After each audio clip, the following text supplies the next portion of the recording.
Welcome to Shiksha by Swathika IAS Academy.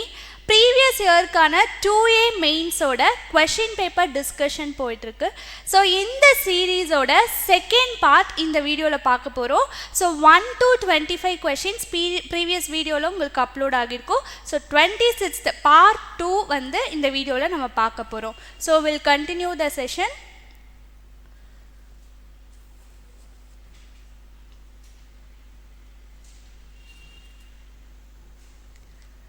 Okay, so first question is arrange the following periods in order. So இது historyல இருக்கக்கூடிய ஒரு chronological question. So prehistoric period, Chola period, Sangam period and Pallava period. So இந்த நாலு period ஓட date நமக்கு அந்த period century வந்து நமக்கு தெரியணும், so that we could arrange in a chronological order. So prehistoric period பொறுத்தளவுக்கு it dates back around 2.5 million years ago. So சில sourcesல 2.5 million years ago கொடுத்திருக்காங்க and sometimes 3 million years ago. Prehistoric period. So next thing is Sangam period. Sangam period dates back around 300 BCE to 300 CE. So before Common Era to 300 CE, Common Era. So nearly 3rd century BCE to 3rd century CE. So next is Pallava period. So Pallava period is around 4th century to 9th century. Next is Chola period. Chola period is around 9th century to 13th century. Okay, so first வந்து நமக்கு prehistoric period முடிஞ்சிருக்கு, next Sangam period முடிஞ்சிருக்கு, next Pallava period and next thing is Chola period. கொடுத்திருக்கக்கூடிய இந்த நாலு period timelineல first prehistoric and second thing is Sangam and third is Pallava and fourth is Chola period. So இதை பொறுத்தளவுக்கு நமக்கு ஹிஸ்ட்ரியில் இருக்கக்கூடிய அந்த டைம்லைன் நமக்கு தெரியணும். டைம்லைன் அப்படின்னு பார்த்தோன்னா ஹிஸ்ட்ரியிலையும் நமக்கு கிளியர் கட் ஐடியா இருக்கணும் and also in Indian national moment அதுலேயும் நமக்கு நிறைய குரோனாலஜி கேள்விகள் வந்து நமக்கு ப்ரீவியஸ் இயரில் கேட்டிருக்காங்க. ஸோ அந்த வகையில் ஹிஸ்ட்ரி அண்ட் ஐஎன்எம்ல we have to focus on the timelines chronology. So next question is one assertion reason question. So VOC charged with sedition was sentenced to 40 years of imprisonment. So கூற்று என்ன கொடுத்துருக்காங்க, வஉசிக்கு தேச துரோக குற்றம் சுமத்தப்பட்டு 40 ஆண்டுகள் சிறை தண்டனை விதிக்கப்பட்டது. ஸோ இதுக்கான எக்ஸ்பிளனேஷன் லைக் ரீசனாக என்ன கொடுத்துருக்காங்கன்னு பார்த்தோன்னா he attended Surat Congress session and followed Tilak and preached his philosophy. So இது வந்து இது ஒரு ஸ்டேட்மெண்ட் அது ஒரு ஸ்டேட்மெண்ட், இது ரெண்டும் எக்ஸ்பிளனேட்ரியாக இருக்காங்கிறத நம்ம பார்க்கலாம். So first thing is first VOC பற்றி நமக்கு தெரியணும். வஉசி பொறுத்தளவுக்கு நமக்கு ஸ்வதேஷி ஸ்டீம் நேவிகேஷன் கம்பெனிங்கிறத 1906 எஸ்டாப்ளிஷ் பண்ணியிருக்காங்க. Swadeshi steam navigation company in 1906. So next thing அவங்க நிறைய ப்ரொட்டஸ்ட் வந்து இது பண்ணியிருக்காங்க அகெயின்ஸ்ட் த பிரிட்டிஷ். வஉசிக்கு ஒரு அடைமொழி அப்படின்னு பார்த்தோன்னா செக்கெழுத்த செம்மல் அப்படின்னு சொல்லுவாங்க. ஸோ இவர் நிறைய போராட்டங்கள் நிகழ்த்தினால he was imprisoned in the Coimbatore central prison. Coimbatore central prison. So swadeshi movement தூத்துக்குடியில் ஃபர்ஸ்ட் வந்து ஸ்வதேஷி ஸ்டீம் நேவிகேஷன் கம்பெனி வந்து 1906, நெக்ஸ்ட் தூத்துக்குடியில் நிறைய போராட்டங்கள் ப்ரொட்டஸ்ட் அகைன்ஸ்ட் பிரிட்டிஷ் நடந்திருக்கு.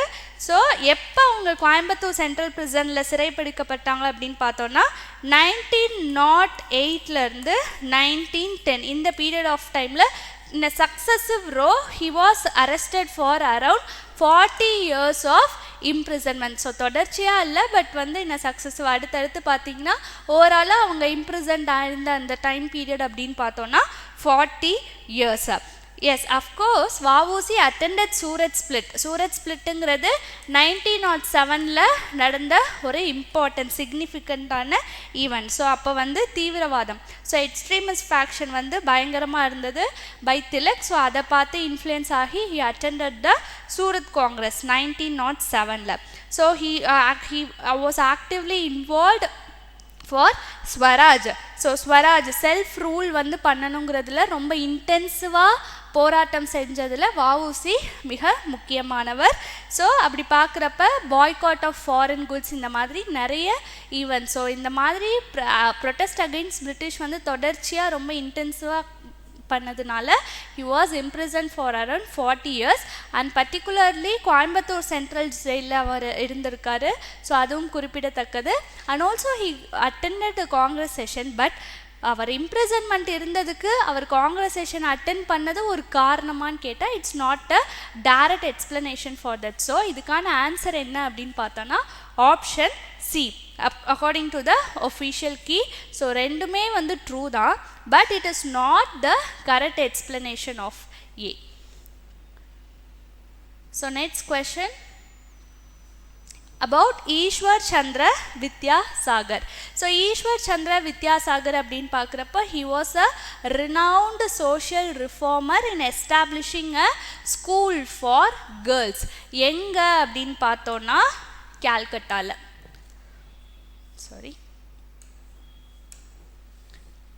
he set up school for girls, specifically for girls.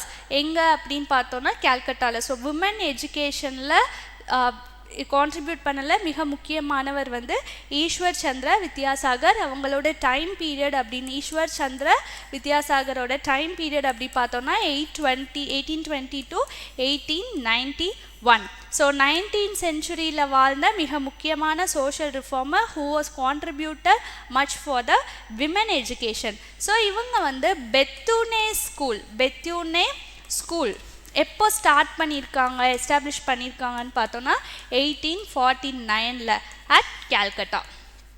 So இதான் நமக்கு கேள்வியாக இடம்பெற்றிருக்கு. 1849 ஸ்டார்ட் பண்ணியிருக்காங்க. he also established 35 more schools for girls and 20 Adarsh Vidyalaya. So இது மாதிரி கல்வியில் குறிப்பாக பெண்களுடைய கல்வியில் மிக முக்கியமான பங்கு வகித்தவர் அப்படின்னு பார்த்தோன்னா Ishwar Chandra Vidyasagar. So answer for 28th question is option D. So next ஒரு திருக்குறள் சார்ந்த கேள்வி. ஸோ இது தமிழில் பாருங்கள்.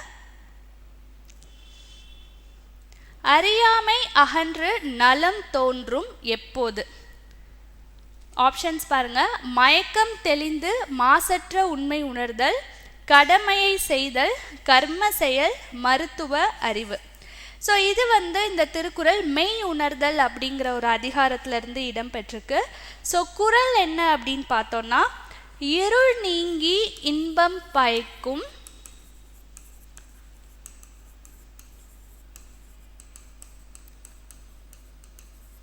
இருள் நீங்கி இன்பம் பயக்கும், மருள் நீங்கி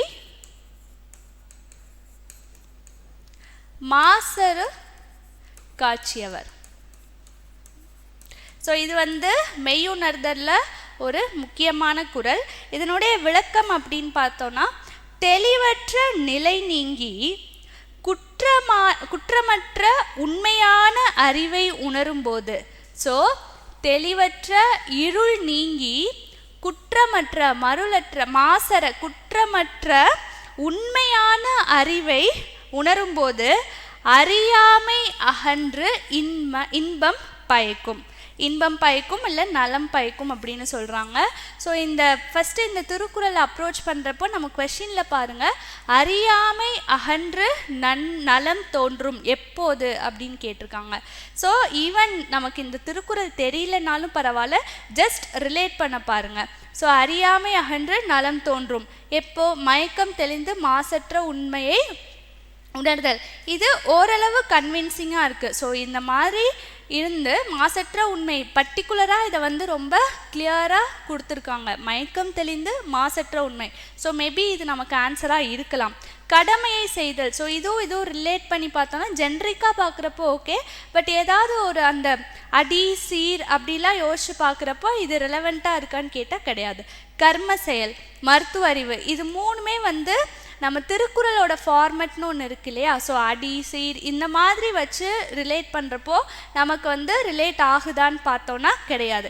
ஈவன் நமக்கு எக்ஸாம் பாயிண்டில் எக்ஸாம் டைமில் நமக்கு டைரெக்டாக அந்த திருக்குறள் தெரில, ஸோ திருக்குறள் பற்றி ஐடியா இல்லை அப்படின்னா, ஸோ அந்த ஏதாவது ஒரு அடியோ இல்லை சீரோ இல்லை ஏதோ வார்த்தைகள் இதை வந்து ரிலேட் பண்ணி பாருங்கள். சம்டைம்ஸ் நமக்கு எதுகை மோனை இதெல்லாம் கூட நமக்கு ஹெல்ப் பண்ணும். ஸோ அந்த மாதிரி யோசிக்கிறப்போ இதுக்கான எக்ஸாக்ட் கரெக்ட் ஆன்சர் மயக்கம் தெளிந்து மாசற்ற உண்மையை உணர்தல். ஸோ இது வந்து மெய்யுணர்தல்ங்கிற அதிகாரத்தில் இருக்கிறது. ஸோ இருள் நீங்கி இன்பம் பயக்கும் எப்போ மருள் நீங்கி மாசற காட்சி அவர்.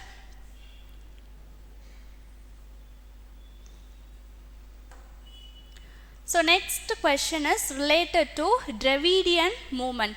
So ஒரு 4 இம்பார்ட்டண்ட்டான மூமெண்ட் கொடுத்து அதுக்கான இயர் கொடுத்துருக்காங்க. So we have to match. So before that we'll dwell into the Dravidian movements in Tamil Nadu. So Dravidian movements அப்படின்னு பார்க்குறப்போ it is an unique socio-political journey. So அது வந்து ஒரு series of evolution-ஆ நடந்த movement. So first step வந்து it starts with 1916. So 1916 பார்த்தீங்கன்னா SILF-ஆ உருவாக்கப்பட்டிருக்கு, south Indian liberal federation. So first இது ஸ்டார்ட் பண்ணதுக்கான முக்கியமான நோக்கம், இது வந்து ஒரு பொலிட்டிக்கல் பார்ட்டியாக ஸ்டார்ட் பண்ணியிருக்காங்களான்னு கேட்டால் கிடையாது. It was started as a pressure group in order to represent the needs and aspirations of the non Brahmins. So அந்த ஒரு நோக்கத்தோடு ஸ்டார்ட் பண்ணப்பட்டது தான் நம்மளுடைய SILF, south Indian liberal federation. So அவங்களுடைய மேகசின்ஸ் வந்து ஒரு 3 மேகசின்ஸ் இருக்குது. அதில் இங்கிலீஷ் மேகசினான ஜஸ்டிஸ் அப்படிங்கிற மேகசினுக்கு அப்புறம் இந்த சவுத் இந்தியன் லிபரல் ஃபெடரேஷனுங்கிறது ஜஸ்டிஸ் பார்ட்டி அப்படின்னு பெயர் மாற்றம் அடைந்தது. ஸோ இது ஜஸ்டிஸ் பார்ட்டி உருவான அந்த ஆண்டு அப்படின்னு பார்த்தோன்னா 1916. So it was formed by P.T. Tyagaraja Chettiar, T.M. Nair and Natesa Mudaliyar. So 1916. So next thing is 1916 தான் நான் பிராமின் மேனிஃபெஸ்டோவும் ரிலீஸ் பண்ணப்பட்டிருக்கு. நெக்ஸ்ட்டு 1920 என்ன ஈவெண்ட் நடந்திருக்கு அப்படின்னு பார்த்தோன்னா first legislative council election. First legislative council election, first legislative council election. இது எந்த act கீழேனா நம்ம கவர்மெண்ட் ஆஃப் இந்தியா ஆக்ட் 1919 கீழே 1920 லெஜிஸ்லேட்டிவ் கவுன்சில் எலெக்ஷன் வந்து நடந்திருக்கு. ஸோ நெக்ஸ்ட் திங் இஸ் இந்த year 1921 first communal order was released. First communal order.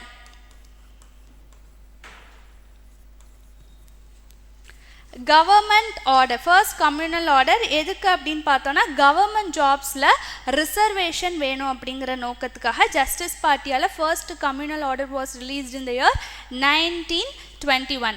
Next thing 1925 self respect movement was started. Self respect movement was founded by EV Periyar Ramasamy. So EVR Periyar அப்படின்னு சொல்லுவோம். So 1929 என்ன நடந்திருக்கு அப்படின்னு பார்த்தோன்னா first provincial self respect conference was held. First provincial self respect conference was held in 1929. Next 1937 ஒரு defeat என்ன அப்படின்னு பார்த்தோன்னா justice party was defeated by Congress. So 1937 தோற்கடிக்கப்படுகிறார்கள். நெக்ஸ்ட் 1938 இந்த year of 1938 EVR takes leadership of the justice party. So நம்ம பெரியார் வந்து he is leading, so leadership leader ஆகிறாரு. So 1938 justice party and 1944 justice party and self respect movement was merged. Self-respect movement was merged எதில் at Salem Conference and renamed as Dravidar Kazhagam. So next 1949 so 44 முடிச்சிருக்கோம். 49 DMK Dravida Munnetra Kazhagam was founded by CN Annadurai. So Periyar அவங்க கட்சியிலேருந்து 1949 அண்ணாதுரை வந்து பிரிந்த due to some ideological differences அந்த ஒரு opinions கருத்து வேறுபாடு இருந்ததுனால டிஃப்ரென்ஸ் ஆஃப் ஒப்பீனியன் இருந்ததுனால Annadurai founded DMK Dravida Munnetra Kazhagam in 1949. Next 1967 DMK wins in Tamil Nadu. So Dravida Munnetra Kazhagam won the election. So இதுதான் ஒரு evolution of the Dravidian movement. So இந்த எவல்யூஷன் Dravidian மூமெண்ட்டோட இந்த எவல்யூஷன் லாஸ்ட் இயர் குரூப் 2 மெயின்ஸில் கூட டிஸ்கிரிப்டிவ் எக்ஸாமில் கூட கேட்டிருந்தாங்க. So this is very important history to be known. So அந்த வகையில் பார்க்குறப்ப in order to match this justice party founded 1916. Okay, so option C is correct. Next B option 1 DMK 1949, Dravida Kalagam 1944. We know like self respect justice party and SRM self respect movement was merged and renamed as Dravida Kalagam. So self respect movement in the year 1925. So clear பண்ணிடுறேன் ஒரு தடவை பாருங்க. Justice party 1916, DMK 1949, Dravida Kalagam 1944, self-respect movement in 1925. So moving on to next question, it's related to the same topic. So நம்ம discuss பண்ணியிருந்தோம் செங்கல்பட்டுல first self respect conference வந்து எங்கே நடந்திருக்கு அப்படின்னு பார்த்தோன்னா Chengalpattu first self respect conference. So எந்த வருடம் அப்படின்னு பார்க்குறப்ப 1929. ஸோ இதை தலைமை தாங்கினவர் அப்படின்னு பார்த்தோன்னா WPA Soundarapandian. So WPA Soundarapandian அவர்கள் தலைமையில் முதல் சுயமரியாதை செல்ஃப் ரெஸ்பெக்ட் கான்ஃபரன்ஸ் வந்து செங்கல்பட்டில் 1929 நடந்திருக்கு. So second self respect conference was held in Erode. So this topic is very important relating to our Tnpsc exam because அடிக்கடி ஃபர்ஸ்ட் மாநாடு, செகண்ட் மாநாடு, தேர்ட் மாநாடு தென் அண்ட் தேர் வந்து டிஃப்ரெண்ட் ஃபார்ம்ஸில் நமக்கு கொஷினாக வந்துட்டுருக்கு. So second conference was held in Erode. யார் தலைமை தாங்கியிருக்காங்க அப்படின்னு பார்த்தோன்னா MR Jayakar. Next third self respect conference was held in Virudhunagar under the presidentship of R.K. Shanmugam. So to address this question, here they asked the first state level meet of self-respect movement was held at Chengalpattu. So next question, in history, which one of the following statement are wrong? So first வந்து question எந்த சப்ஜெக்ட்னு பார்க்குறோம். Before எந்த subject அப்படின்னு பார்க்குறதுக்கு முன்னாடியே first வந்து கொஷினோட demand தான் நம்ம பார்க்கணும். கரெக்ட் கேட்குறாங்களா, இன்கரெக்ட் கேட்குறாங்களா, இல்லை ஸ்டேட்மெண்ட் அசர்ஷன் டைப் ஆஃப் கொஷினா, இல்லை மேட்ச் த ஃபாலோயிங் கொஷினா. ஃபர்ஸ்ட் வந்து நம்ம அரவுண்ட் ஒரு 100 கொஷின்ஸோ இல்லை 150 கொஷின்ஸோ கோ த்ரூ பண்ணுறப்ப நம்ம வந்து ஓவராலாக ஓகே வாட் இஸ் வாட்ன்னு ஃபர்ஸ்ட் கிளான்ஸில் பார்ப்போம். நெக்ஸ்ட்டு ஒவ்வொரு கொஷினாக நம்ம அப்ரோச் பண்ணுறப்ப கொஷினோட டிமாண்ட் என்னங்கிறத பார்க்கணும். நம்ம வந்து ஒரே மைண்ட் செட்டில் ஒரு 5 questions correct answer, correct the following இந்த மாதிரியே கேட்டுட்டு இருந்து 6th கொஷின் வந்து ராங்கோ இல்லை இன்கரெக்டோ கேட்டால் நம்ம டக்குன்னு கொஷினோட டிமாண்டை தான் அட்ரஸ் பண்ணணுமே தவிர வி ஆர் டியூன்டு இந்த வே அப்படின்னு சொல்லிட்டு நம்ம அதே அப்ரோச்சில் பார்க்கக்கூடாது. ஸோ அந்த வகையில் பாருங்கள், இவ்வளோ நேரம் நமக்கு டைரக்ட் ஆன்சர் கேட்டுட்டு இருந்தாங்க லைக் 5 to 6 கொஷின்ஸில். இப்போது ராங் ஆன்சர். ஸோ நம்ம கவனம் செலுத்த வேண்டியது கொஷினோட டிமாண்ட், இந்த கீவேர்டை பார்க்கணும். ஓகே, இப்போ டாபிக் உள்ள போகிறோம். Regarding Edward Clive, the governor of Madras presidency. So இதில் ஒரு 4 ஸ்டேட்மெண்ட் கொடுத்துருக்காங்க. இந்த 4 ஸ்டேட்மெண்ட்டில் எது தவறானது கேட்குறாங்க. First, he usurped the regime of Nawab of Arcot. So இந்த ஸ்டேட்மெண்ட்டை பார்க்குறப்போ நமக்கு என்ன தோணும், on the day of exam அந்த ஒரு ப்ரெஷர் டைமில் இருக்கிறப்போ நமக்கு டக்குன்னு மைண்ட் என்ன தோணும், அசர்ப்ட். ஸோ இந்த வார்த்தை நமக்கு புதுசாக இருக்குது, ஸோ இதுக்கான சினானம் தெரியல, ஐயோ ஃபர்ஸ்ட் ஆப்ஷனே இப்படி இருக்குது, இப்படியெல்லாம் நம்ம அங்கேயே டவுன் ஆகி உட்காந்துடக்கூடாது. நமக்கு தேவை ராங் ஸ்டேட்மெண்ட். இது கரெக்டோ ராங்கோ, இதுக்கு அர்த்தம் தெரியுதோ இல்லையோ பரவாயில்ல, செகண்ட் ஸ்டேட்மெண்ட் போகலாம். He abolished the polyglot system. இது நமக்கு ஃபெமிலியராக தெரியும். So third, during his tenure the Supreme Court of Judicature in Madras was found.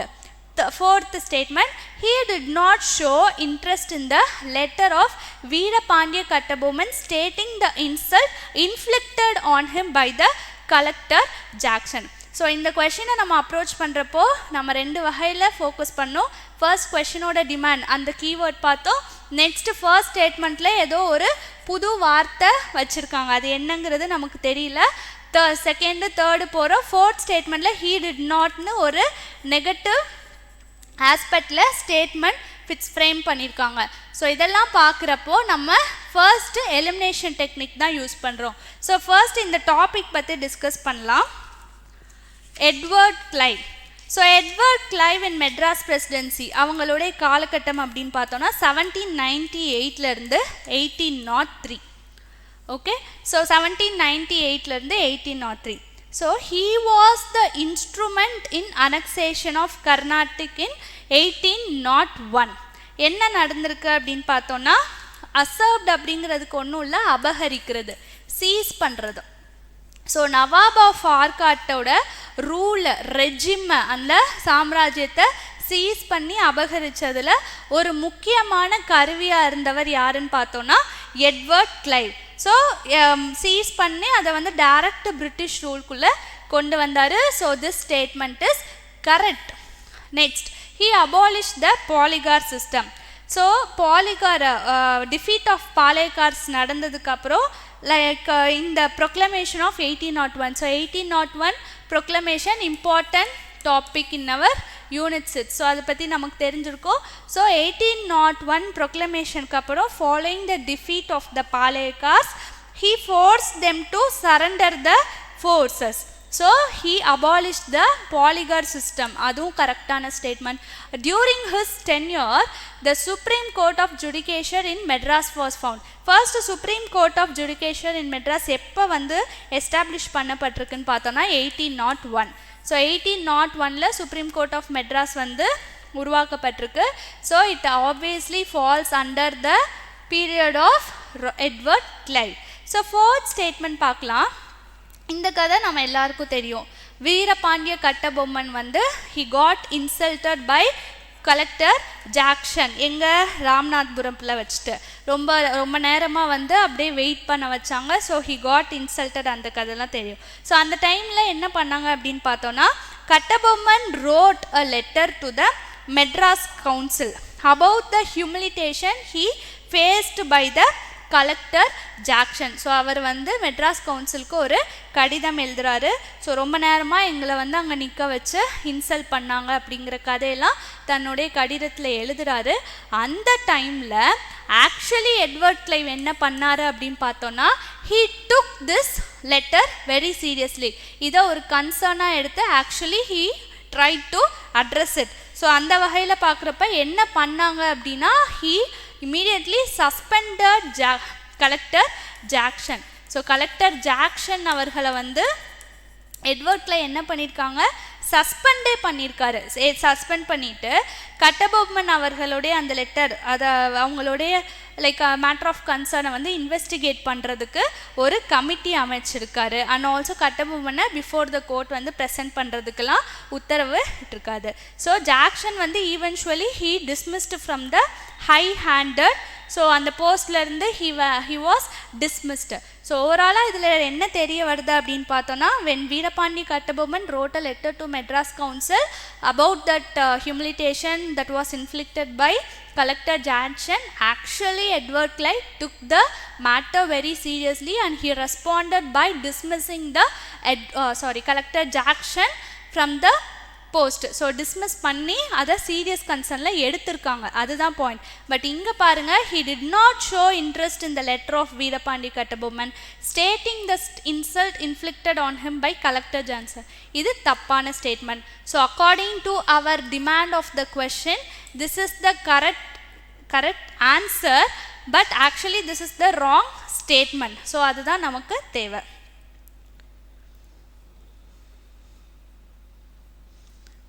Next question related to INM. So right matches தான் சூஸ் பண்ண சொல்கிறாங்க. ஸோ மேட்ச் த ஃபாலோயிங்லையுமே நமக்கு twist வைப்பாங்க. Right pair கேட்பாங்க, correct pairs கேட்பாங்க, incorrect pairs கேட்பாங்க. So கொஷினோட demand என்னங்கிறத நம்ம நோட் பண்ணோம். Bankim Chandra Chatterjee, he is related to Anand Math. Okay, lord மின்டோக்கும் மெட்ராஸ்க்கும் ஏதாவது ரிலேஷன் இருக்கான்னு பார்க்கணும். Swadeshi VOC. Lala Lajpat Rai, the national council of education. So இதில் பாருங்கள், வஉசி பற்றி நமக்கு டில் அவர் டிஸ்கஷன் இப்போ வரைக்கும் நமக்கு வந்து 2 times கொஷினில் ரிஃப்ளெக்ட் ஆகியிருக்காங்க. 2 times ரிஃப்ளெக்ட் ஆகியிருக்காங்க. இதுக்கு பின்னணியில் ஒரு காரணமும் இருக்குது. மேபி வஉசிக்கு ஏதாவது காமெமரேஷன் இல்லை வந்து இத்தனை இயர் ஆஃப் ஆனிவர்சரி நடந்திருக்காங்கிறத செக் பண்ணுங்கள். So that the topic is repeatedly asked in the question. So அந்த மாதிரி இந்த வருஷம் மெயின்ஸ் எழுத போகிறீங்க அப்படின்னா, இஃப் இன் கேஸ் ஏதாவது லைக் 100 years ஆஃப் இல்லை 150 years ஆஃப் இந்த மாதிரி ஏதாவது செலிப்ரேஷன் இல்லை காமெமரேஷன் இல்லை ஆனிவர்சரி நடந்திருக்காங்கிறத செக் பண்ணுங்கள் 2025ல். So that you can be prepared. இதெல்லாம் நமக்கு வந்து hint for the next attempt. So next ஒரு ரவுண்ட் நடக்க போகுது அப்படின்னா ப்ரீவியஸ் இயரில் இருக்கக்கூடிய ஹிண்ட் தான் வந்து இது. ஸோ அதை செக் பண்ணிவிட்டு அதுக்கேற்ற மாதிரி தயாராகிட்டு எக்ஸாமுக்கு போங்க. Okay, coming to the question. Bankim Chandra Chatterjee. So Anand மத்துங்கிறது எதுவும் இல்லை, it's a famous Bengali novel. Famous Bengali novel. So Bankim Chandra சட்டர்ஜியால் 1882 எழுதப்பட்டது. So is directly related to Anand Math. Lord Minto பொறுத்தளவுக்கு மின்டோ மார்லி ரிஃபார்ம்ஸ்லாம் நம்ம ஹிஸ்ட்ரியில் படிச்சிருப்போம். ஐஎன்எம்மில் மின்டோ மார்லி ரிஃபார்ம்ஸ் எப்போங்க? 1909. Minto Morley reforms in 1909. Okay, so he introduced 1909 Minto Morley reforms. Mainly it focuses separate electorate. So separate electorate introduction பண்றது. He is a viceroy of India. Mainly he is related to Calcutta presidency. So வந்து மெட்ராஸான்னு கேட்டால் கிடையாது, Calcutta. So this is the wrong match. Swadeshi VOC சொல்லவே தேவையில்லை. So 1960 Swadeshi steam navigation company. He protested against the British. ஸ்வதேஷிங்கிறது self rule. So next thing, the national council of education. அப்படின்னா என்ன? அதுக்கு வந்து லாலா லஜ்பத் ராய்க்கும் நேஷ்னல் கவுன்சில் ஆஃப் எஜுகேஷனுக்கும் ஏதாவது சம்மந்தம் இருக்கா அப்படின்னு கேட்டால், so first national council of education எப்போ வந்து எஸ்டாப்ளிஷ் பண்ணப்பட்டிருக்கு அப்படின்னு பார்த்தோன்னா 1906ல் இங்கே Bengal national council of education. So மெயினாக இது தொடர்புடைய பர்சனாலிட்டிஸ் அப்படின்னு பார்த்தோன்னா சதீஷ் சந்திர Mukherjee, Aurobindo Ghosh, Rabindranath Tagore.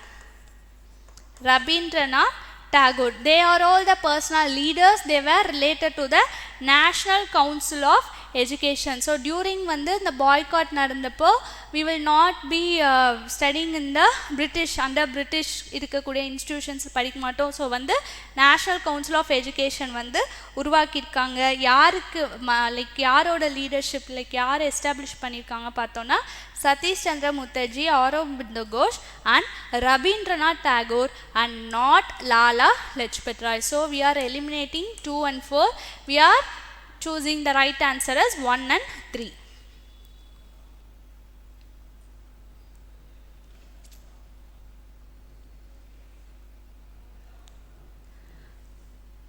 So next question is related to the educational institutions in Madras Presidency. So we will be familiar with MCC, Madras Christian College தெரியும், Pachaiyappa's college தெரியும். இதெல்லாம் நமக்கு ஃபேமஸாக. பிரசிடென்சி காலேஜ் கூட தெரியும், மெரினா பீச் ஆப்போசிட்டில் இருக்கக்கூடிய presidency college. So MMC also we know, Madras medical ஸ்கூல்னு சொல்லியிருக்காங்க. It was later name to MMC, Madras medical college. Okay, so இதெல்லாம் நம்ம காலேஜ் பார்த்துருப்போம், எஜுகேஷனல் இன்ஸ்டிடியூஷன் இன் மெட்ராஸ்னு. But still we have to know the year of establishment. So அந்த வகையில் பார்க்குறப்போ first we are going to see MMC. Like இப்போ Madras medical college வந்து முன்னாடி மெட்ராஸ் மெடிக்கல் ஸ்கூல்னு சொல்லியிருப்பாங்க. It was established in 1835. So next thing is Madras presidency college. Madras presidency college was established in 1840. So Madras presidency college இப்போ presidency college அப்படின்னு சொல்கிறாங்க. It was started is a preparatory school 1840ல் before high school. So first வந்து Madras presidency college வந்து இப்போ presidency காலேஜாக இருக்குது. So first வந்து preparatory ஸ்கூலாக இருந்திருக்கு. Next Madras Christian College. It was established in 1837. So it was established by reverend John Anderson.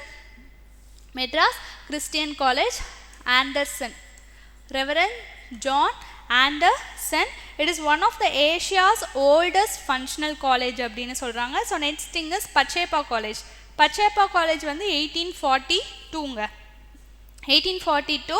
It is the first Hindu educational institution in South India. So முதல்ல Hindu educational institution. It was not funded by the British. So முதல்ல first Hindu educational institutionாக இருந்தது அப்படின்னு பார்த்தோன்னா பச்சேப்பா college தான்.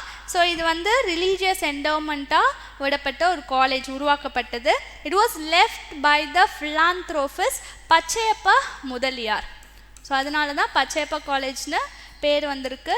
பச்சையப்பா முதலியார் அவர்களால் உருவாக்கப்பட்ட like it was left as a remain for religious endowment. So இதுதான் first Hindu college. So next question is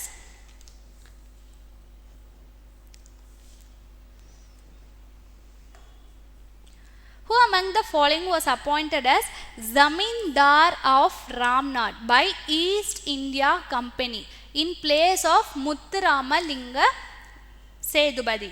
so ஒரு 4 option கொடுத்துருக்காங்க. மங்களேஸ்வரி நாச்சியார், மருது பாண்டியர், ராஜா உடையப்ப சேதுபதி, ரகுநாத சேதுபதி.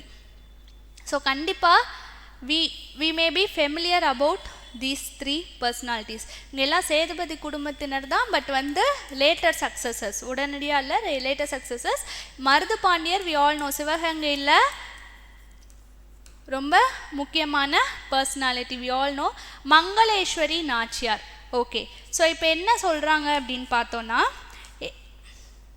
ஃபர்ஸ்ட் முத்துராமலிங்க சேதுபதி யார் அப்படிங்கிற 2 பர்சனாலிட்டி பற்றி நமக்கு தெரியணும். ஸோ முத்துராமலிங்க சேதுபதி ஃபர்ஸ்ட் வந்து இவர் ராஜா ஆஃப் ராம்நாட் இருந்திருக்காங்க. ராஜா ஆஃப் ராம்நாட். ஸோ எந்த நூற்றாண்டு? 18 ஆப்வியஸ்லி 18th சென்ச்சுரியில் ராஜா ஆஃப் ராம்நாடாக இருந்திருக்காங்க.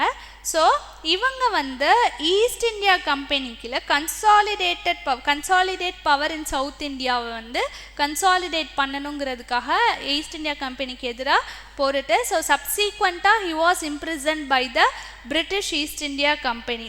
ஸோ 1795ல் he got deposed. ஒன்றும் இல்லை, அவங்கள்ட்ட இருந்து பதவி வந்து பறிக்கப்பட்டது. ஸோ இப்போ அவங்க பதவியை எடுத்துட்டு அவங்களுக்கு பதிலாக ஒருத்தரை நியமிக்கணுன்ட்டு அவங்க சூஸ் பண்ணது தான் முத்துராமலிங்க சேதுபதியோட சிஸ்டரான மங்களேஸ்வரி நாச்சியார்.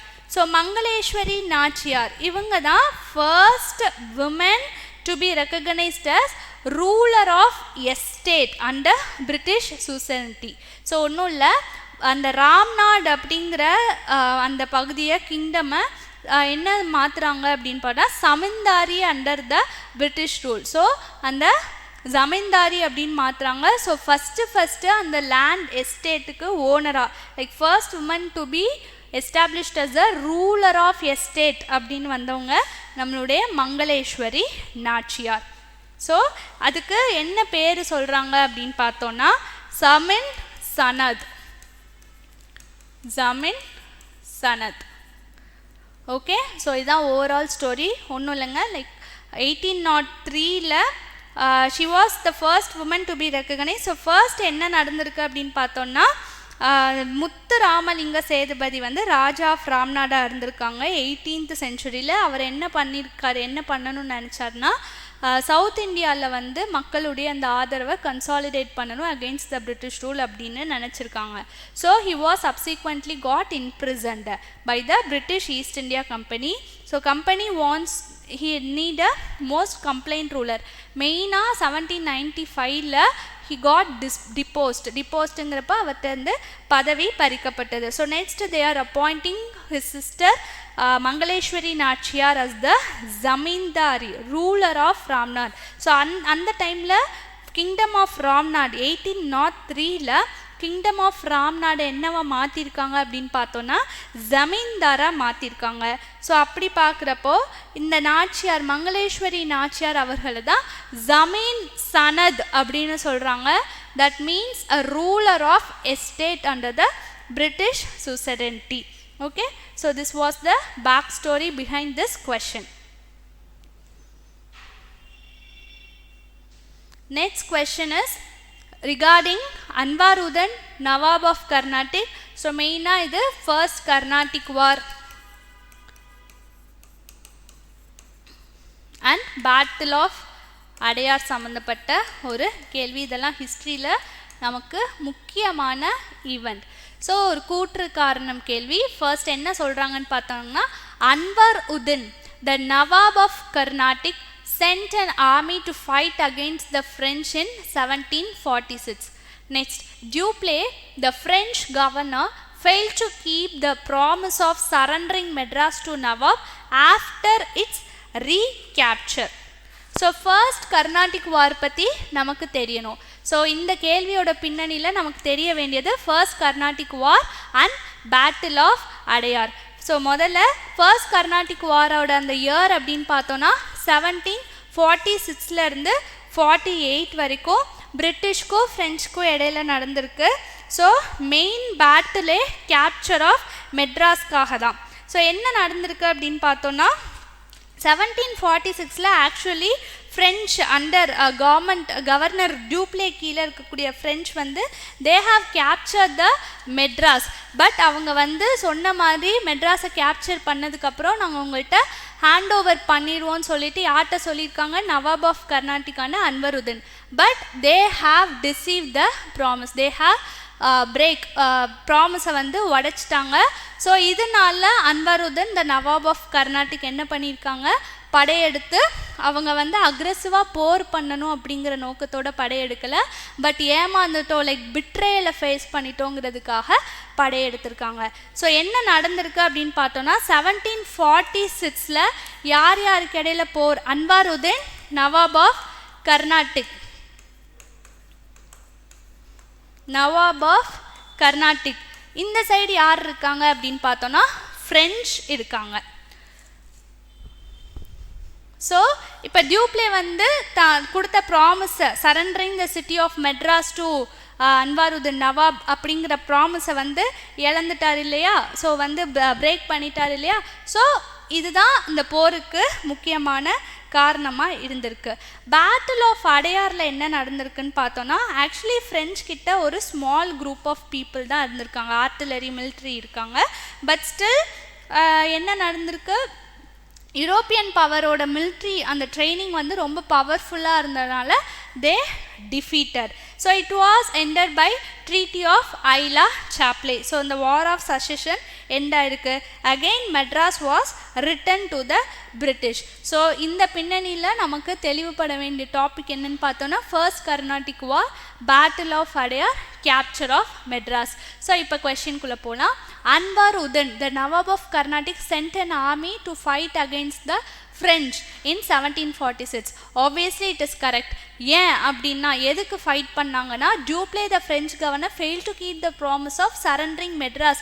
மெட்ராஸை கேப்சர் பண்ணதுக்கப்புறம் நாங்கள் சரண்டர் பண்ணோன்னு சொல்லியிருக்காங்க. But still he fail to surrender. So to Nawab after its recapture. இந்த காரணத்தினால தான் இந்த வார் வந்து நடந்திருக்கு. ஸோ இதை வந்து ஸ்டோரி ஆஃப் புரோக்கன் ப்ராமிஸ் அப்படின்னு சொல்லலாம் இல்லையா. ஸோ இதுதான் இந்த கொஸ்டினுக்கு பின்னணியில் இருக்கக்கூடிய வரலாறு.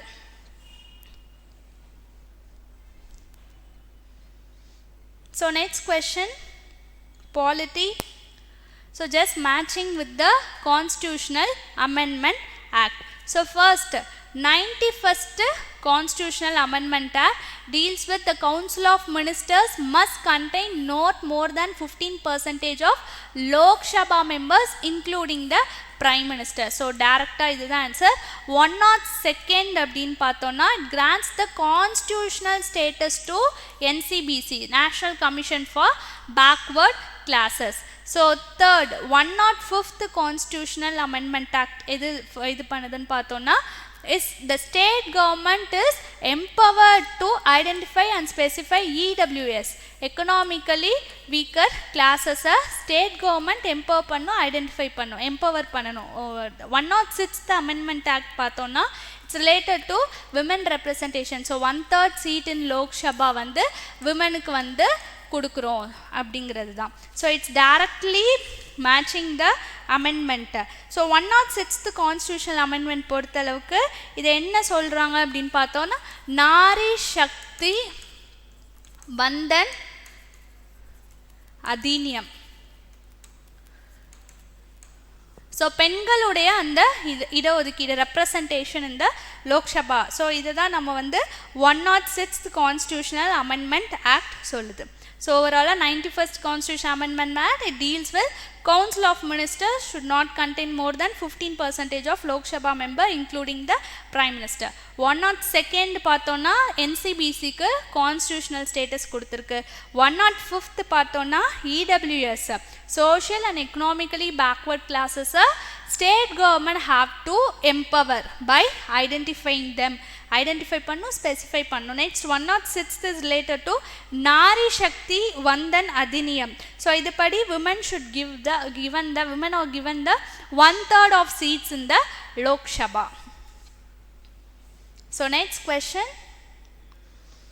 World Tamil Diaspora Day, உலக தமிழ் புலம்பெயர் நாள்.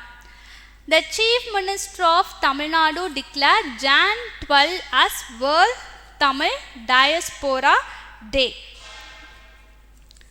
ஸோ ஜனவரி 12 தான் நம்ம உலக தமிழ் புலம்பெயர் நாளாக கொண்டாடுறோங்கிறது சரியானது.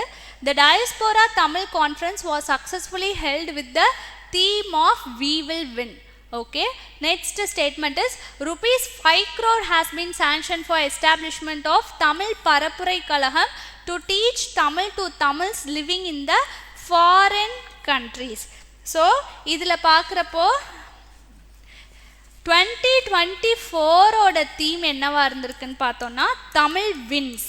2024 தமிழ் வின்ஸ். 2025 தீம் என்னவா இருக்குன்னு பார்த்தா எத்திசையும் Tamil அணங்கே.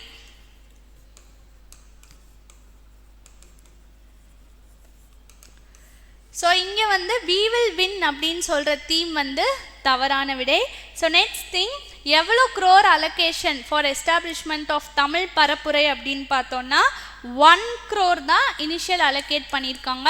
It's not 5 crore.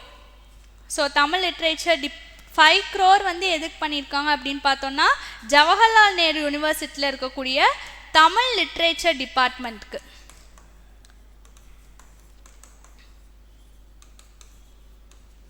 Okay, இது ஜஸ்ட் அடிஷ்னல் இன்ஃபோ தான். பட் ஆக்சுவலி கொஸ்டினில் கேட்டிருக்குது தமிழ் பரப்புரை கழகம். அதுக்கான அந்த பர்பஸ்க்கு நம்ம 1 crore தான் இனிஷியலாக அலோகேட் பண்ணியிருக்கோம். ஸோ ஜனவரி 15 உலக புலம்பெயர் தமிழ் தினம். நாம் வெல்லுவோங்கிறது தீம் கிடையாது. வெளிநாட்டில் வாழக்கூடிய தமிழர்களுக்கு தமிழ் கற்பிக்கிற நோக்கத்தோடு ஆரம்பிக்கப்பட்டது தான் தமிழ் பரப்புரை கழகம். அதுக்கு இனிஷியல் அலோகேஷன் வந்து around 1 crore. So next question is related to sports. So personality கொடுத்து எந்த ஸ்போர்ட்ஸோட ரிலேட் ஆகியிருக்காங்கன்னு கேட்குறாங்க. ஸ்போர்ட்ஸ்ன்னு பார்க்குறோம், பட் நம்ம கொஸ்டினோட டிமாண்ட் என்ன, ராங் பேரா கரெக்ட் பேரான்னு கேட்டால் கரெக்ட் பேர் தான் கேட்டிருக்காங்க. So Manjusha Kanwar, Vineet Kumar Sharma, Kavitha Selvaraj, Vaishali. So correct பேர் மஞ்சுஷா குமார் எந்த ஸ்போர்ட்ஸோட சம்மந்தப்பட்டவங்க அப்படின்னு பார்த்தோன்னா பேட்மிண்டன்.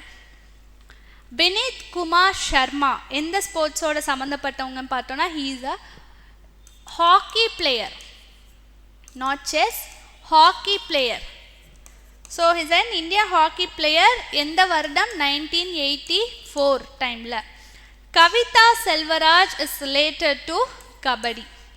ஸோ 2010 ஏஷியன் கேம்ஸில் வின் பண்ணவங்க. 2010 ஏஷியன் கேம்ஸில் வின் பண்ணவங்க Kavitha Selvaraj. Vaishali is related to chess. So அப்படியே ஸ்வாப் ஆகியிருக்கு. கிராண்ட் மாஸ்டராக வின் பண்ணியிருக்காங்க. And so correct answer is 1 and 3.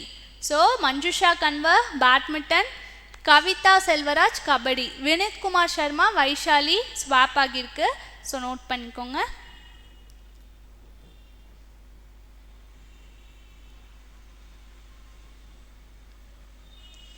So next question is related to schemes of Tamil Nadu. Naan Mudhalvan scheme, இது நமக்கு கொஸ்டினில் கிட்டத்தட்ட 3rd டைம் ரிப்பீட் ஆகுதுன்னு நினைக்கிறேன். ஸோ எந்த அளவுக்கு இம்பார்ட்டண்ட்டுங்கிறத நோட் பண்ணிக்கோங்க. Naan Mudhalvan scheme is for skill development, we know. So A4. Pudhumai Penn Thittam வந்து எதுக்காக வந்தது அப்படின்னு பார்த்தோன்னா education assistance for girls students. இதே மாதிரி பாய்ஸ்க்கு வந்தது தமிழ் புதல்வன் ஸ்கீம். விடியல் பயணம் ஸ்கீம் என்ன பார்த்தோன்னா விமென் எம்பவர்மெண்ட். மக்களுடன் முதல்வர், public grievance gets resolved. So public grievance பற்றி இது 2வது ஸ்கீம். ஃபர்ஸ்ட் ஸ்கீம் வந்து என்ன பார்த்தோம்? கலைஞர் அவர்களுடைய பீரியடில் வந்த மனு நீதி. ஸோ இப்போ அடுத்து பார்க்குறது வந்து மக்களுடன் முதல்வர், பப்ளிக் கிரீவன்ஸ் கெட் ரெசால்வ்டு. ஸோ விடியல் பயணம்ங்கிறது பேருந்தில், நகர பேருந்துகளில் இலவசமாக பயணம் செய்யக்கூடிய திட்டம் தான். ஸோ இது மூலமாக எவ்வளோ சேவ் பண்ணுறாங்க மந்த்லி? 888. இது நம்ம வந்து பட்ஜெட்டில் பார்க்குறோம். 888. ஸோ விடியல் பயணம் வந்து உமன் எம்பவர்மெண்ட். உமன் வந்து சேஃபாக ஒர்க்குக்கு போயிட்டு வரணும். அண்ட் ஆல்சோ அவங்களுடைய ஃபினான்ஷியலி அவங்கள வந்து ஸ்ட்ரென்தன் பண்ணணும். ஸோ இது ஒரு தடையாக இருக்கக்கூடாதுங்கிறதுக்காக விடியல் பயணம் திட்டம் கொண்டு வந்தாங்க. நான் ஆப்வியஸ்லி இது முக்கியமானது, ஃபர்ஸ்ட் சைன் பண்ண திட்டம் கூட.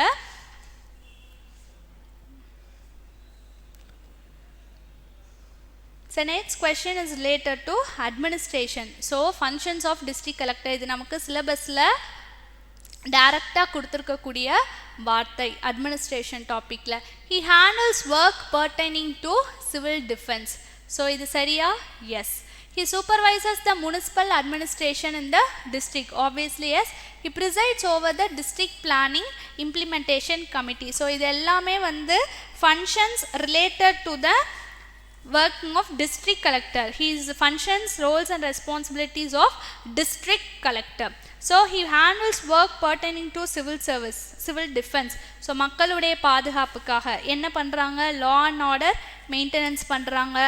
law and order maintenance, civil defense measures ஆன disaster management டைமில்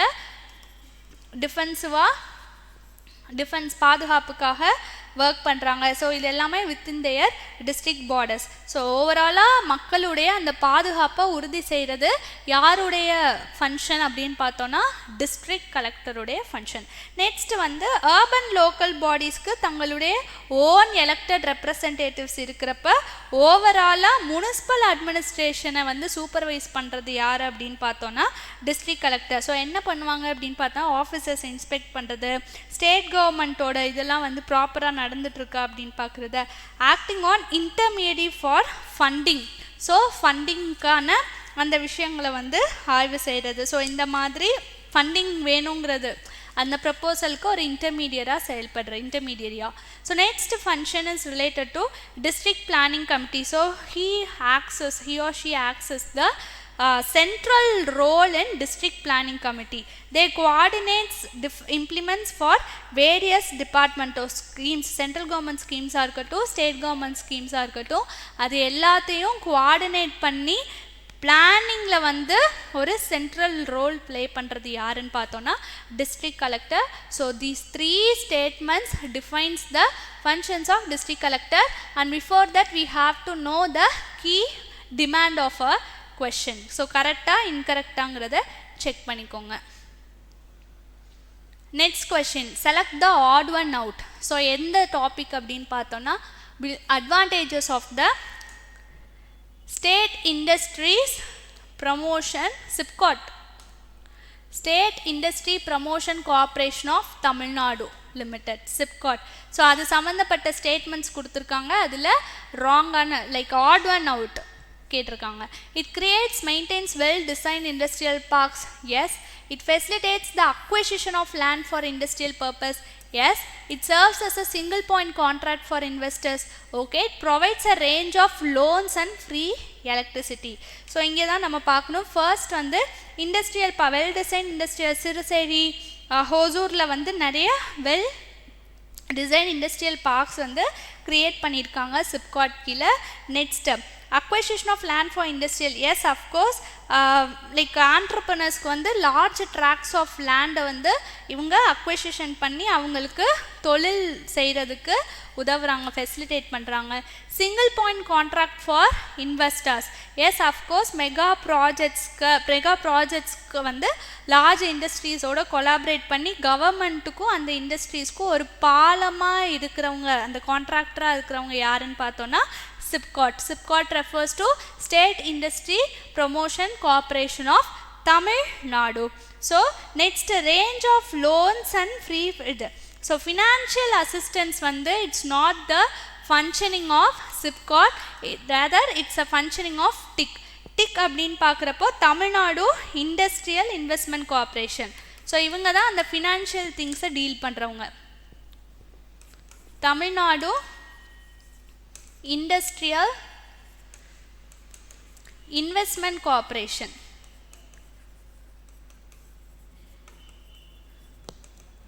ஓகே.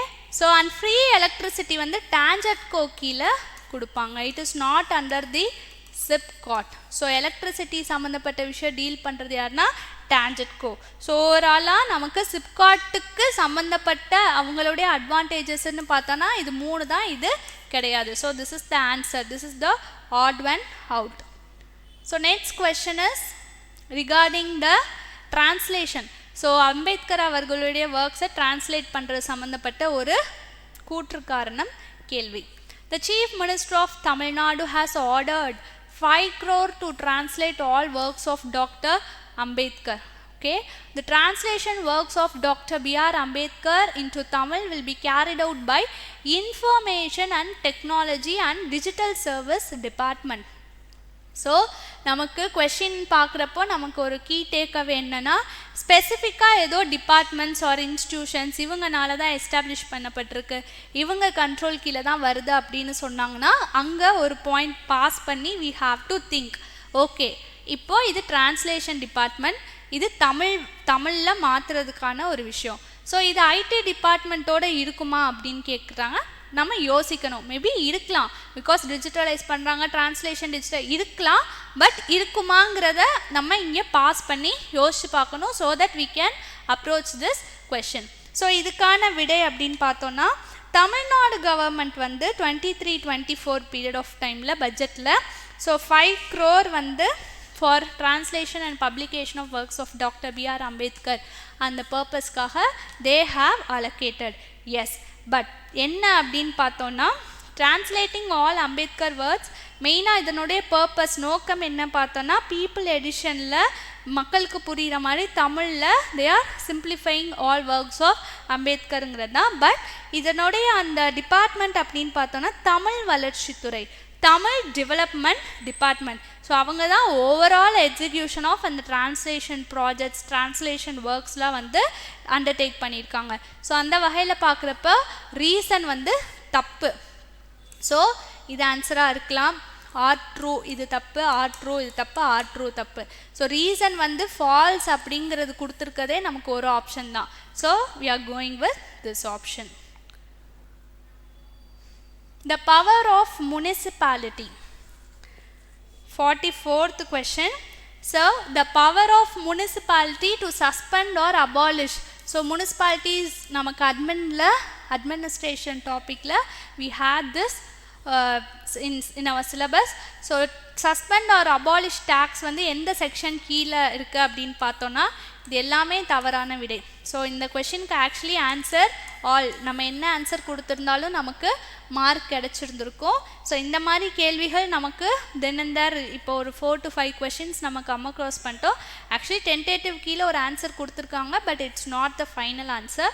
ஸோ ஃபைனல் என்ன அப்படின்னு பார்த்தோன்னா இது எது சம்மந்தப்பட்ட கேள்வின்னு பார்க்குறப்போ Tamil Nadu district municipalities act, Tamil Nadu district municipalities act 1920. So இந்த ஆக்ட் கூட பார்த்து வச்சுக்கோங்க. மேபி இது சம்மந்தமாக கேள்வி கேட்டதுன்னா அடுத்த இதுக்கான வருஷம் கூட நமக்கு கேள்வியாக வரலாம். ஸோ இவங்க தான் confers the power to either suspend or abolish any existing tax. So already இருக்கக்கூடிய ஏதாவது அந்த வரி அந்த டேக்ஸ் சிஸ்டமை எய்தர் அபாலிஷ் பண்ணுறதுக்கோ இல்லை சஸ்பெண்ட் பண்ணுறதுக்கோ உள்ள விதிகளை சொன்னது Tamil Nadu district municipalities act. So அது கீழே எந்தெந்த செக்ஷன்ஸ்லாம் இட் ஸ்பீக்ஸ் அபவுட் டேக்ஸ் அப்படின்னு பார்த்தோன்னா 78, 79, 80, 106. So these are all the sections that deals with the tax and not 110, 111, 112, 113 இதெல்லாம் கிடையாது. 78, 79, 80, 106. ஸோ 78ல என்ன பண்ணுறாங்க அப்படின்னா டாக்ஸஸை எனுமரேட் பண்ணுறாங்க. ஸோ டைப்ஸ் ஆஃப் டாக்ஸஸ் எவ்வளோ அப்படிங்கிறத லிஸ்டிங் பண்ணுறாங்க. 79 செக்ஷன் 79ல என்ன சொல்கிறாங்கன்னு பார்த்தோன்னா ஸ்பெஷல் டாக்ஸேஷன் இல்லை பவர் டு அபாலிஷ். ஸோ ஏதாவது டேக்ஸை வந்து அபாலிஷ் பண்ணணும் இல்லை சஸ்பெண்ட் பண்ணணும், ப்ரீவியஸாக சாங்ஷன் ஆன அந்த டேக்ஸ் சிஸ்டமை அபாலிஷ் ஆர் டிஸ்மிஸ் பண்ணணும், லைக் சஸ்பெண்ட் பண்ணணும் அப்படின்னா it deals with section 79. Section 80ல் என்ன சொல்கிறாங்கன்னா they are notifying the new tax. So notification of the new tax procedures for the public notification. Next is 106 power to remit taxes. So remit taxes அப்படின்னு பார்க்குறப்போ foreign specific taxes they are remitting. So இது வந்து section 106ல இருக்கிறது. So இதெல்லாம் தான் sections that are related to the tax system, tax abolition or suspending according to Tamil Nadu Municipality Act.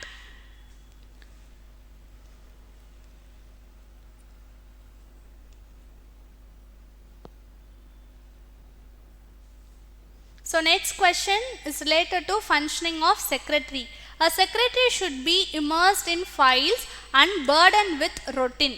Assertion statement is essential that he should have the time to grasp overall picture, size of the problems facing the government. So secretary நுடைய செயலாளர் அவர்கள் secretary உடைய வேலை என்னன்னு பார்க்குறோம். So ஒரு செயலாளருடைய function என்ன அப்படின்னு பார்த்தோன்னா he should not be immersed in files. ஸோ கோப்பைகளுடைய அவங்க இமர்ஸ் ஆகி அவங்க லைக் ஆக்சுவலி வந்து இமர்ஸ்ட் இன் ஃபைல் ஹேண்ட்லிங் இது வந்து கிளரிக்கல் டாஸ்காக இருக்கும். பட் செக்ரட்டரி வந்து ஒரு அட்மினிஸ்ட்ரேட்டிவ் பவர் அந்த கேடரில் இருக்கிறப்போ இது அவருடைய ப்ரைம் அப்ஜெக்டிவ் கிடையாது. So he is not immersed in file. செக்ரட்டரியோட வேலை என்னன்னா ஓவரால் பிக்சரை வந்து லைக் ஸ்ட்ராட்டஜிக் லீடர்ஷிப் தான் அவருடைய வேலையை தவிர கிளரிக்கல் டாஸ்க்கை ஹேண்டில் பண்ணுறது வேலை கிடையாது. But he has time to grass overall picture. So ஓவராலாக என்ன நடக்குது, காம்ப்ளெக்ஸ் ப்ராப்ளம்ஸை வந்து அனலைஸ் பண்ணி அதுக்கான ஒரு சொல்யூஷன் கொடுக்கறதுல செக்ரட்டரி வந்து தங்களுடைய பங்கு வகிப்பார். ஸோ இதுக்கான ஆன்சர் அப்படின்னு பார்த்தோன்னா ஆப்ஷன் சி. ஏ வந்து தப்பு, இது பேசிக்காக நம்ம யோசிச்சு பார்த்தாலே தெரியும். ஆர் வந்து correct. So next question is related to Panchayat Raj Institution committees. So இது most important and repeated in our TNPSC. Last ஒரு 5 இயர்ஸில் அடிக்கடி நமக்கு வந்த கேள்வி இந்த பஞ்சாயத் ராஜ் சம்மந்தப்பட்ட கமிட்டி. ஸோ இதுக்கான வருடம் என்ன, ஒவ்வொரு கமிட்டியினுடைய ஒரு முக்கியமான நோக்கம் என்ன அப்படிங்கிறத பார்க்கணும். So first we are starting with Balwant Rai Mehta committee. So இது எப்போ எஸ்டாப்ளிஷ் ஆகப்பட்டிருக்குன்னா 1957. Ashok Mehta committee 1977. Next is GVK Rao committee 1985. and LM Singhvi committee 1986. So one or the other way இந்த கமிட்டி சம்பந்தப்பட்ட கேள்வி இல்லாமல் நமக்கு எந்த தேர்வும் இல்லை. ஸோ அப்படி பார்க்குறப்போ பல்வந்த் ராய் மேஹ்தா கமிட்டி வந்து 3 tier கமிட்டி. ஸோ இது கூட நம்ம கொஷனில் வந்திருக்கு 3 tier. ஸோ 3 அடுக்குகளாக ஃபங்க்ஷனாலிட்டிஸ் அந்த ஒரு இதை வந்து நமக்கு டிவைட் பண்ணி கொடுத்துருப்பாங்க. ஸோ மெயின் நோக்கம் என்ன அப்படின்னு பார்த்தோன்னா democratic decentralisation. So Balwant Rai Mehta இது கூட ஒன் டைம் வந்து மேட்ச்சில் கேட்டிருந்தாங்க. ஸோ இந்த 4 கமிட்டிஸ் கொடுத்து வருஷத்தை மேட்ச் பண்ண சொல்கிற மாதிரி இந்த 4 கமிட்டிஸ் கொடுத்து இந்த பர்டிகுலர் கீ அந்த ப்ரொவிஷன்ஸை வந்து நோட் பண்ண சொல்லியிருக்காங்க. Next is Ashok Mehta committee. Ashok Mehta committee என்ன இது பண்ணுறாங்க ப்ரப்போஸ் பண்ணுறாங்கன்னா 2 tier. ஸோ 2 அடுக்கு political party participation. It is major provisions of political party participation. GVK Rao committee was constituted in 1985. So mainly it deals with administrative revitalization. So administration புதுப்பிக்கிறது சம்பந்தப்பட்ட விஷயங்கள்லாம் undertake பண்ணது GVK Rao committee. and LM Singhvi committee என்ன propose பண்ணியிருக்காங்கன்னா again they are proposing the 3 tier committee. and கிராம சபாக்கு ஒரு constitutional status கொடுத்தது LM Singhvi committee. கிராம சபைகளுக்கு constitutional status LM Singhvi committee. So Ashok first வந்து Balwant Rai Mehta committee, second is Ashok Mehta committee, third is GVK Rao committee and fourth is LM Singhvi committee.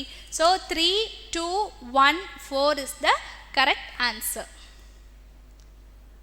So next moving on to question related to polity. Which of the following statements are true about the Council of Ministers in state? இப்போ கொஸ்டினோட demand பார்க்கணும். Correct statement கேட்குறாங்களா wrong statement கேட்குறாங்களா? Choose the correct answer. So 3 statement first வாசிப்போம். So எங்கே நம்ம பாஸ் பண்ணி கவனம் செலுத்தணுங்கிறத யோசிக்கணும். The council of minister shall be collectively responsible to state legislative assembly. Okay. Second statement, the government shall administer the oath of office and secrecy to the minister. Okay. The salaries and allowances of state minister shall be determined by the union legislature. So பர்டிகுலராக நமக்கு இந்த concept நமக்கு அந்த ஸ்பாட்டில் வரலனாலும் நம்ம அந்த கொஷினில் ஒவ்வொரு ஸ்டேட்மெண்ட்டில் இருக்கக்கூடிய கீ வேர்ட்ஸை ஃபர்ஸ்ட்டு பிக் பண்ணணும். ஸோ இந்த கொஷின் பாருங்கள், it's actually overall question it talks about the council of ministers in the state. இப்படி சொல்லிட்டு இருக்கிறப்போ third statementல they have given it is determined by the union legislature. So we have to pass and note union legislature state legislature. Okay, so first hint நமக்கு கிடைச்சிருக்கு. So first நம்ம questionோட background பார்ப்போம். The council of ministers shall be collectively responsible to state legislative assembly. இதை article 164 சொல்லுது. So இந்த statement நம்ம கொஷினில் வந்திருக்கு. மேபி இதே ஸ்டேட்மெண்ட் நமக்கு அந்த கான்ஸ்டியூஷனல் அமெண்ட்மெண்ட் ஆக்ட் கேட்ட மாதிரி மேட்ச் த ஃபாலோயிங்கில் கூட ஆர்டிக்கிள் 164 இந்த ஸ்டேட்மெண்ட் கேட்கலாம். பிகாஸ் நம்ம ப்ரீவியஸ் இயர் கொஷினில் வந்த சில ஹிண்ட் வச்சு தான் அடுத்தடுத்து நமக்கு ரிப்பீட்டடாக அதே ஃபார்மெட்டில் இல்லை அது சார்ந்த கேள்விகள் நமக்கு வந்துட்டுருக்கு. So we have to focus. Article 164 என்ன சொல்லுது? Council of minister shall be collectively responsible to the state legislative assembly. Okay, oath of office and secrecy வந்து கவுன்சில் ஆஃப் மினிஸ்டர்ஸ் யார் அட்மினிஸ்டர் பண்ணுறாங்கன்னு கேட்டால் கவர்னர் தான் அட்மினிஸ்டர் பண்ணுறாரு. ஆனால் ஸ்டேட் மினிஸ்டர்ஸோட அந்த சேல்ரி அண்ட் அலவன்ஸ் யார் டிட்டர்மைன் பண்ணுறாங்க அப்படின்னு பார்த்தோன்னா ஸ்டேட் லெஜிஸ்லேச்சர் தான் டிட்டர்மைன் பண்ணுறாங்க. ஸோ இந்த ஆப்ஷனை எலிமினேட் பண்ணோன்னா will end up with option 1 and 2. So the correct answer of this question is option B. So next question is related to polity again. Consider the following statement about the composition of House of People. So House of People are Council of States ஆங்கிறத first note பண்ணணும். Okay, House of People கொடுத்துருக்காங்க. இங்கே ஒரு விஷயம் பாருங்கள், consider the following statements, அவ்வளோதான். கரெக்டாக ராங்கான்னு கேட்கல. ஸோ அதனால தான் டிஎன்பிஎஸ்சியில் இந்த கொஷினுக்கான விடை ஆல் கொடுத்துருக்காங்க. ஏன்னா கொஷினில் எரர் இருக்குது. கரெக்ட் ஸ்டேட்மெண்ட் கேட்டிருக்காங்களா ராங் ஸ்டேட்மெண்ட் கேட்டிருக்காங்களானே தெரில. ஸோ ஆஸ்பிரன்ஸ் கரெக்டாக சூஸ் பண்ணுவாங்களா ராங்கை சூஸ் பண்ணுவாங்களான்னு தெரில. கண்டிப்பாக ஏதாவது ஒரு ஆப்ஷன் சூஸ் பண்ணியிருப்பாங்க. ஸோ டிஎன்பிஎஸ்சி ஸோ நமக்கு வந்து அஃபிஷியல் ஆன்சர் கீழே ஆல் கொடுத்துருக்காங்க. பட் இதில் கொடுக்கல. பட் எல்லா கேள்வியிலையும் நம்ம கரெக்டாக ராங்காங்கிறத கவனம் செலுத்தணும். Okay, it shall be composed of not more than 20 representatives from the union territories. So first point, the house of people பொறுத்தளவு house of people ஓட composition பொறுத்தளவுக்கு it deals with article 81. okay, article 81, the house of people shall consist of not more than 20 representatives from the UTS. correct. So next thing is it shall be composed of not more than 2 members of Anglo-Indian community nominated by the Prime Minister. Nominating 2 Anglo-Indians இந்த ஒரு விஷயத்தை they have abolished in 104th Constitutional Amendment Act. எப்போ 2019லேயே abolish பண்ணிட்டாங்க. So it shall be composed of not more than 2 members in Anglo-Indian committee.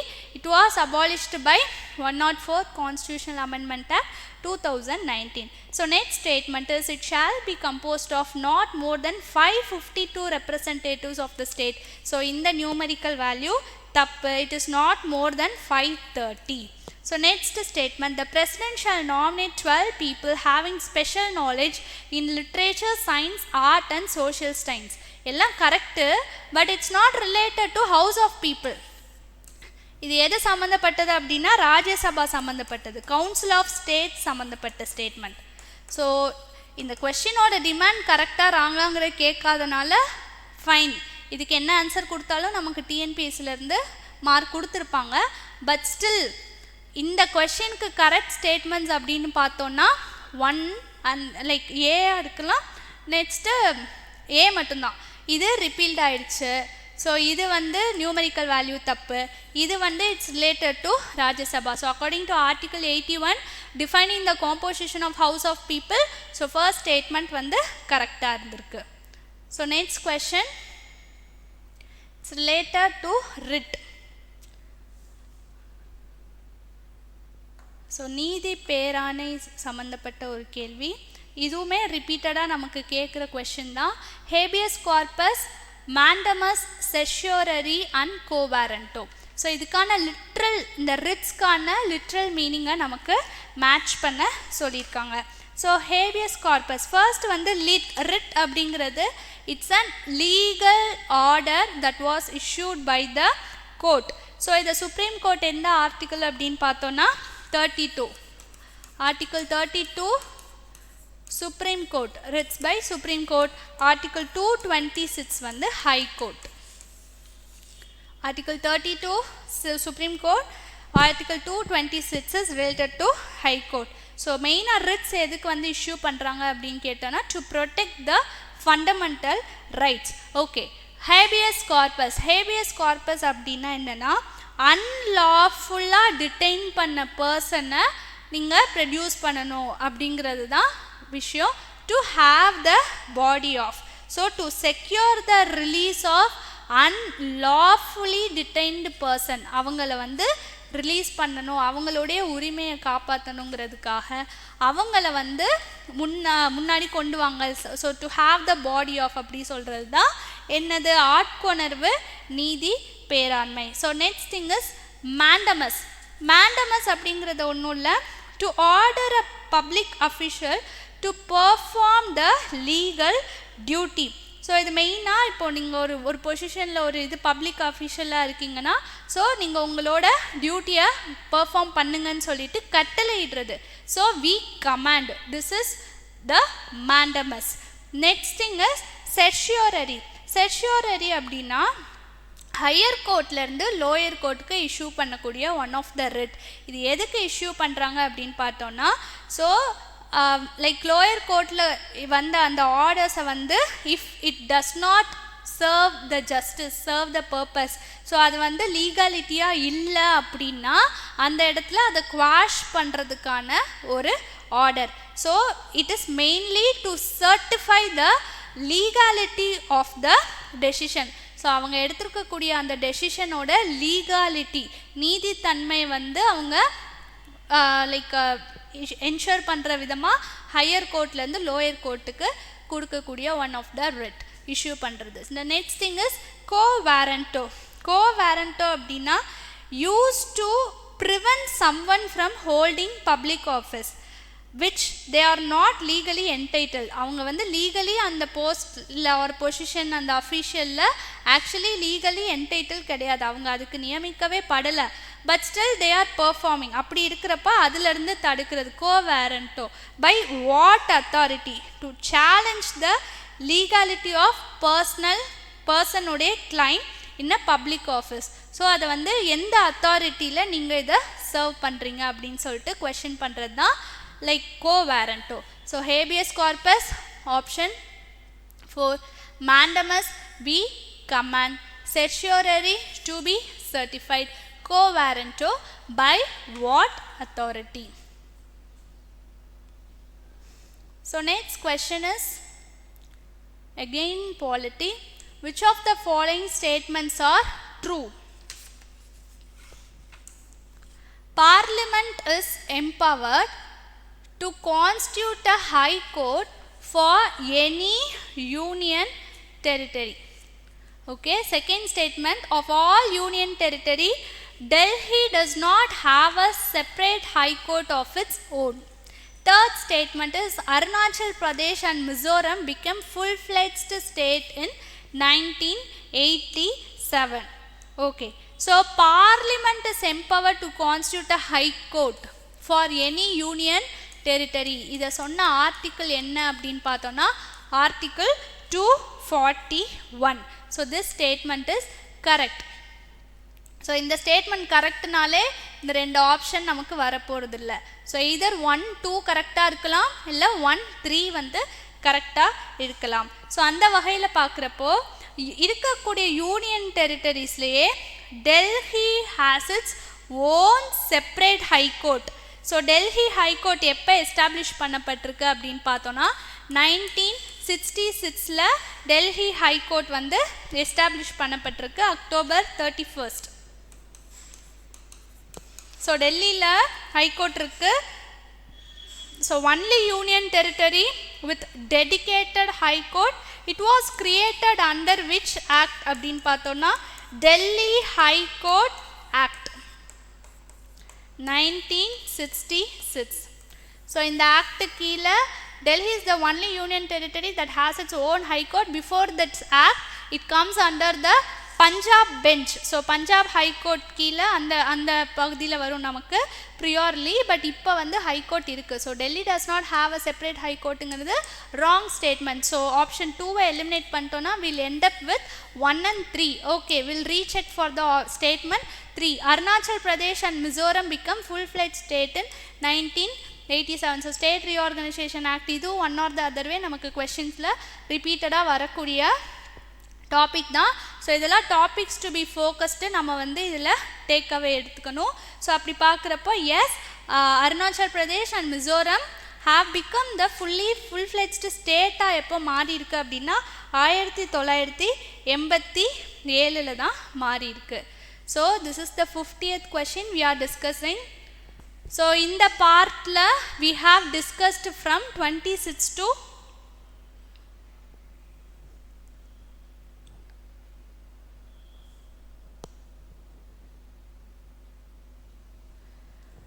okay.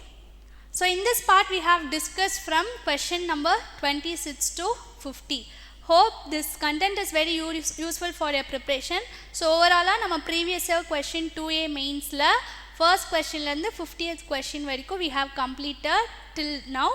So இந்த கொஷின்ஸில் இருந்து காலையில் அந்த question like அந்த வீடியோ எண்டப் பண்ணும்போது உங்களுக்கு சில டேக்அவேஸ் கிடச்சிருக்கும். மெயின்லி நமக்கு ஃபர்ஸ்ட் சயின்ஸ் அண்ட் டெக்னாலஜியில் அதுவும் பர்டிகுலராக கம்ப்யூட்டர் சம்மந்தப்பட்ட கேள்வி வரப்போ we should not get discouraged because overall 100 questions இப்போ உங்களுக்கு 150 questions இருக்கும். ஸோ ஓவரால் ஜிஎஸ்ல கண்டிப்பாக ஒவ்வொரு யூனிட்க்கும் ஒரு ஸ்பிளிட்டப் இருக்குது, ஒவ்வொரு சப்ஜெக்ட்க்கும் ஒரு ஸ்பிளிட்டப் இருக்குது. ஸோ நமக்கு கம்ஃபர்டபுளான சப்ஜெக்ட்ஸில் கூட நீங்கள் வந்து ஸ்டார்ட் பண்ணலாம். இல்லை ஃப்ரம் த பிகினிங் ஸ்டார்ட் பண்ணுற மாதிரி இருந்தாலும் கூட லைக் நமக்கு தெரியாத கொஷின், ஃபெமிலியாரிட்டி இல்லாத கொஷின்ஸ் வந்தாலும் நம்ம அங்கே வந்து டவுன் ஆகி உட்காந்துட வேணாம். Because it's just a psychological shock மாதிரி இருக்கும். But still we have to be calm, compose, கான்ஃபிடென்ட்டாக அடுத்தடுத்த கொஷின்ஸ், அடுத்தடுத்த ரவுண்ட் வந்து போயிட்டே இருக்கணும். So science and technology questions எந்த மாதிரி கேட்டிருக்காங்கிறத பார்த்தோம். மெயினாக ஜெனட்டிக் இன்ஜினியரிங்கில் ஃபோக்கஸ் பண்ணியிருந்தாங்க, பயோடெக்னாலஜியில் ஃபோக்கஸ் பண்ணியிருந்தாங்க, அண்ட் ஸ்பேஸ் மிஷன்ஸில் ஃபோக்கஸ் பண்ணியிருந்தாங்க. ஸோ ஓவரால் கரண்ட் அஃபேராக இருக்கட்டும், இல்லை சயின்ஸோட பேசிக் அந்த டெக்னாலஜி டாபிக்ஸாக இருக்கட்டும், ஸோ இந்த மாதிரி கேள்விகள்லாம் கேட்குறாங்கங்கிறது நம்ம பார்த்தோம். நெக்ஸ்ட்டு இப்போ இந்த செகண்ட் ஹாஃபில் அண்ட் ஃபர்ஸ்ட் ஹாஃப்லேயும் சரி செகண்ட் ஹாஃப்லேயும் சரி ப்ரிடாமினன்ட்லி ஸ்கீம்ஸ் வந்து ரோல் ப்ளே பண்ணியிருக்கு. Be it central government schemes or state government schemes. So அந்த ஸ்கீம்னா என்னங்கிற அளவுக்கு ஒரு பேசிக் நாலேஜ் நமக்கு வேணும். ஆனால் அந்த ஸ்கீம் வந்து எந்த வருடத்தில் எஸ்டாப்ளிஷ் இன்ட்ரடியூஸ் பண்ணியிருக்காங்க, ஸோ என்ன பர்பஸ்க்காக இன்ட்ரடியூஸ் பண்ணியிருக்காங்கிறதோட பேசிக் நாலேஜ் வேணும். So first of like through 50 கொஷின்ஸில் ஸ்கீம்ஸும் மெஜாரிட்டி ரோல் ப்ளே பண்ணியிருக்குங்கிறத பார்த்தோம். So next take away is பாலிட்டியில் மெயினாக ஆர்டிகிள்ஸ் சம்மந்த டேரெக்டாக ஆர்டிகிள்ஸ் கேட்கலனாலும் சில இம்பார்ட்டண்ட்டான ஆர்டிகிள் சம்மந்தப்பட்ட கேள்விகள் நமக்கு ரெஃப்ளெக்ட் ஆகிருக்கு. அண்ட் ஹிஸ்ட்ரியில் நிறையா ஸ்டேட்மெண்ட் அசர்ஷன் கொஷின்ஸ் வந்திருக்கு. ஸோ நமக்கு வந்து ஒரு கொஷினை பார்க்குறப்போ நமக்கு புதுசாக இருந்தாலும் என்டையர் 3 ஸ்டேட்மெண்ட்ஸோ 4 ஸ்டேட்மெண்ட்ஸோ வி ஹாவ் டு ரீட். கொஷினோட டிமாண்ட் பார்க்குறோம், கரெக்டாக இன்கரெக்டாக, கரெக்ட் பேரா ராங் பேரா, இல்லை மேட்சா, இல்லை அசர்ஷன் ஸ்டேட்மெண்ட் அசர்ஷனா. ஸோ கொஷினோட பேட்டர்ன் டிமாண்டை ஃபர்ஸ்ட் நோட் பண்ணுறோம். நெக்ஸ்ட் அந்த சப்ஜெக்டில் எந்த மாதிரி ட்ராப் வைக்கிறாங்கங்கிறத நம்ம நோட் பண்ணுறோம். ஸோ இதெல்லாம் பார்த்துட்டு அந்த கொஷினுக்கான லாஜிக்கலாக அட்டைன்ட் ஆன்சரை நம்ம சூஸ் பண்ணிட்டு வரோம். ஸோ 1 to 50 கொஷின்ஸில் இந்த மாதிரி டேக்அவேஸ் நமக்கு அனலைஸ் பண்ணி எடுத்திருக்கோம். So hope this content is useful for you. So next 50 கொஷின்ஸை will see in another video. So thank you all the best for your preparation. Thank you so much.